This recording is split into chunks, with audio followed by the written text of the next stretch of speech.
Stell dir vor, du bist auf der Arbeit, Stress, Termine, Kollegen überall und plötzlich merkst du, dein Gebet ist fällig. Aber sofort kommen die Gedanken, soll ich jetzt wirklich beten? Was denken meine Kollegen? Was, wenn mein Chef mich sieht? Und dann passiert genau das, wovor viele Muslime Angst haben. Du machst die Gebetswaschung auf der Arbeit, der Fuß im Waschbecken, ein Kollege kommt rein, schaut dich an und denkt sich nur, was macht er da? Viele junge Muslime kennen genau diese Situation. Man liebt sein Gebet, aber der Alltag macht es schwer. Arbeit, Termine, Stress und plötzlich merkt man, oh, Asr ist fast vorbei. Manche denken dann sogar, im Berufsleben ist es einfach zu schwer zu beten. Aber die Wahrheit ist, es ist nicht unmöglich.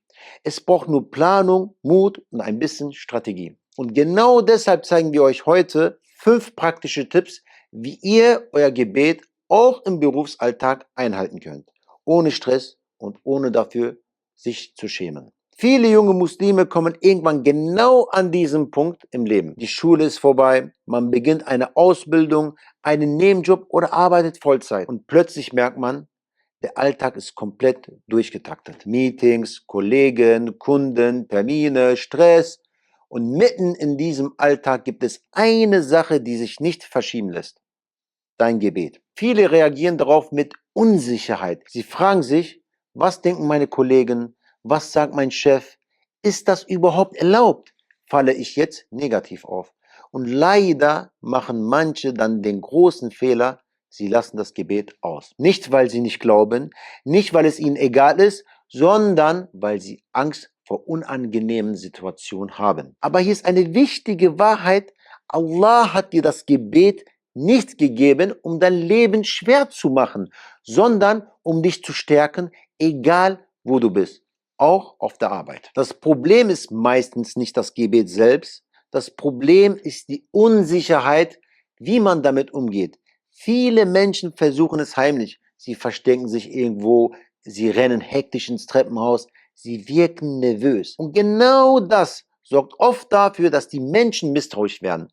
Aber wenn du etwas ruhig und selbstverständlich machst, reagieren Menschen meistens ganz anders. Wenn du mit einer klaren Haltung zeigst, dass das Gebet für dich etwas Normales ist, nichts, wofür man sich schämen muss, dann nehmen Menschen es oft genauso wahr. Viele Arbeitgeber respektieren Religion, solange du deine Arbeit ernst nimmst. Wenn dein Chef sieht, dass du pünktlich bist, zuverlässig arbeitest, deine Aufgaben gut erledigst und respektvoll mit anderen umgehst, dann wird dein Gebet oft kein Problem sein. Im Gegenteil, viele sagen dann einfach, okay, er nimmt seine Religion ernst. Lass uns über eine Szene sprechen, die viele Muslime schon erlebt haben. Du gehst auf die Toilette, um deine Gebetswaschung zu machen, und dann passiert es. Du hebst deinen Fuß ins Waschbecken, genau in diesem Moment geht die Tür auf, ein Kollege kommt rein. Er schaut dich an, du schaust ihn an, absolute Stille. Und in deinem Kopf läuft nur ein Gedanke. Oh Allah, warum genau jetzt? Viele schämen sich in diesem Moment. Dabei ist es oft viel einfacher, als wir denken. Du kannst einfach sagen, ich mache gerade meine Gebetswaschung. Ganz normal, ohne Panik, ohne Rechtfertigung. Für dich ist es etwas Normales und genau so sollte es auch wirken. Natürlich kann sich so eine Situation erst einmal unangenehm anfühlen. Aber genau für solche Momente gibt es auch ein paar praktische Tipps, über die wir gleich sprechen werden. Mir ist genau das auch einmal passiert.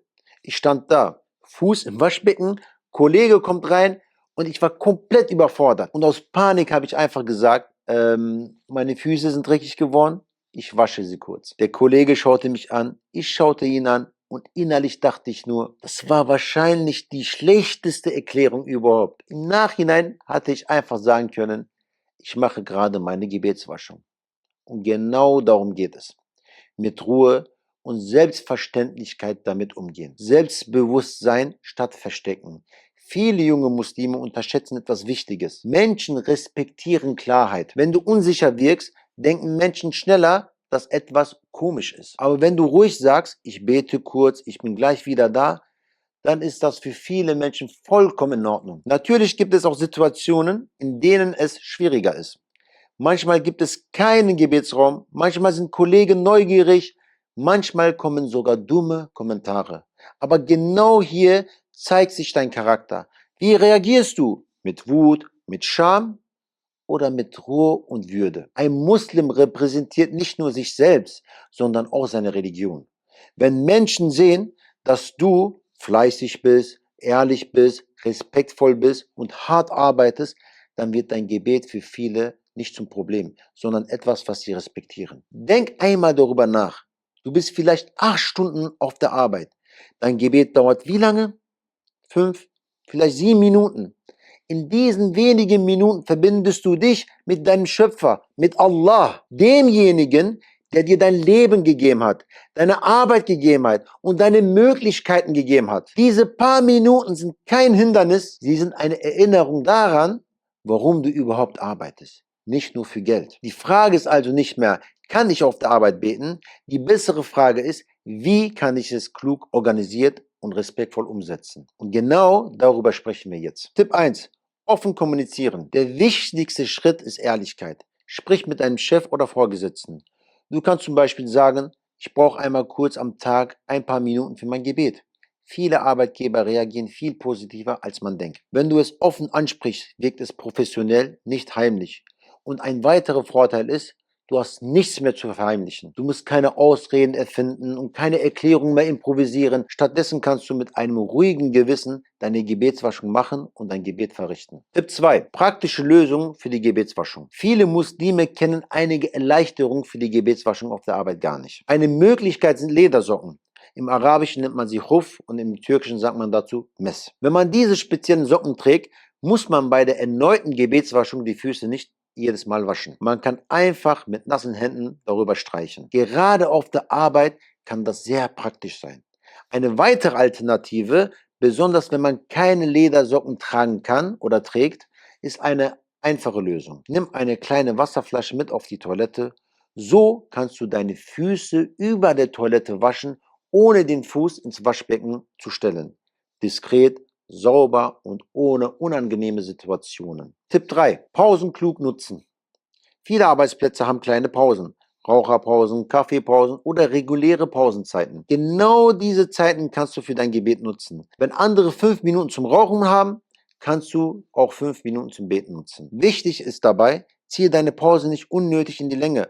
Achte darauf, dass deine Arbeit darunter nicht leidet. Wenn es zeitlich eng wird, kannst du dich im Gebet auf die Pflichtteile konzentrieren. So vermeidest du, dass dein Gebet negativ auffällt. Am Ende geht es um eine gute Balance. Verstecke dein Gebet nicht aus Scham, aber versuche auch nicht unnötig Aufmerksamkeit zu erzeugen. Bete mit Ruhe, Würde und Selbstverständlichkeit. Tipp 4. Einen passenden Gebetsort finden. Viele Muslime denken sofort, auf der Arbeit kann ich gar nicht beten. Aber oft stimmt das gar nicht.